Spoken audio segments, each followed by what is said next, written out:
Pwede ko bang pagawin parang ano yan, papalaminate, magano? Hindi sinabi ko eh. Masyado malaki siya, no? Ha? Sabi niya, pwede lang. Pwede lang, mapalilitin yan. Tapos ilalamin. Oo, magkano yan? Nasa 30 pesos. Kasama. Sige. Oo. Ah, ang laki niya, no? Malaki pa sa ano. Oo. Ano, palilitin mo siya? Oo, di sa sinabi mo, Abi, sabi. Para kung ilalamin eh, gagawin yung ID.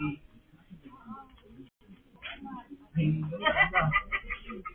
dapat kasi ano, alam niya, hindi ko naman pwede tanong kung anong gagawin ko.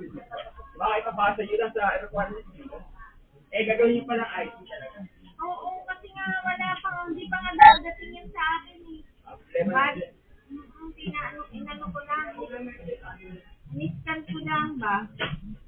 Kaya lang, hindi ko magagaya kung ano yung ID talaga. Malilitin